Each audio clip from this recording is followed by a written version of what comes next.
నమస్కారం. ఆంధ్రప్రదేశ్లో కూటమి ప్రభుత్వం ఏర్పడి సుమారు 10 నెలలు కావస్తూ ఉంది.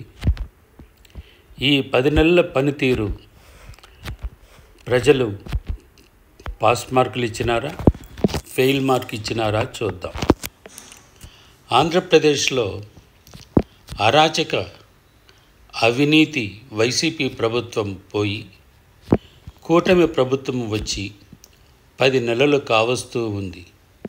మరి ఈ ప్రభుత్వం పనితీరును గురించి ప్రజలు పాసు మార్కులు వేశారా లేదో చూద్దాం. మరి గత 5 సంవత్సరములు ఆంధ్రప్రదేశ్ ప్రజలను కరెంటు పెంపు, బస్ ఛార్జీల పెంపు, నిత్యావసర వస్తువుల ధరల పెంపు, మరి ఏరై పారిన విషసార ఇలా చెప్పుకుంటే పోతే ఎన్నో అవస్థలు పడ్డ ప్రజలు ఇక చాలు తట్టుకోలేమో అని 2024 ఎన్నికలలో కూటమి ప్రభుత్వాన్ని భారీ మెజారిటీతో గెలిపించుకున్నారు ఆంధ్రప్రదేశ్ ప్రజలు. మరి ఇప్పుడు ఈ ప్రభుత్వం వచ్చి 10 నెలలయ్యింది కదా. ప్రజల నాడి ఎలా ఉందో అని వారిని అడిగే ప్రయత్నం చేశాము. ప్రజలు కూటమి ప్రభుత్వం పనితీరును గురించి అందరూ సానుకూలంగా స్పందించినారు.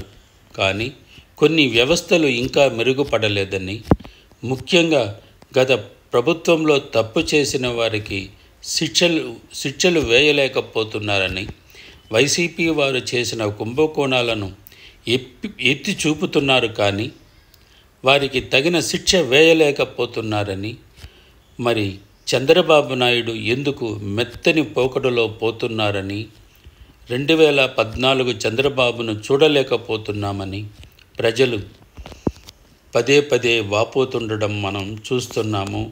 అదే ప్రజల దగ్గర స్పందన కూడా వచ్చింది.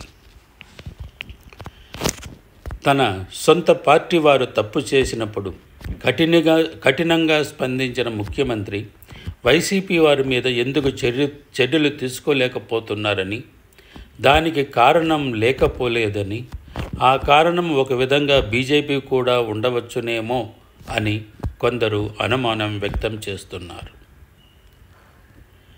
ఇలా చెప్పుకుంటూ పోతూ ఉంటే చంద్రబాబు నాయుడు పనితీరును 50% పాస్ మార్కులు, 50% ఫెయిల్ మార్కులు అనేలాగా చెబుతున్నారు.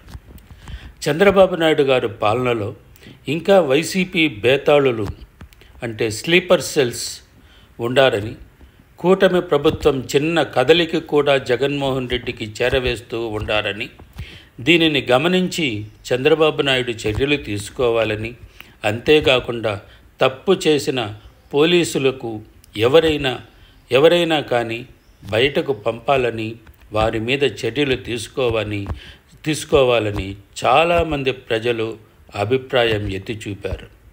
మొత్తానికి ఈ కూటమి ప్రభుత్వంలో గత 5 సంవత్సరములు కాకుండా ప్రజలు నెమ్మదిగా ఉండారు అని అందరూ భావిస్తున్నారు. మీకు ఈ వీడియో లైక్ చేస్తే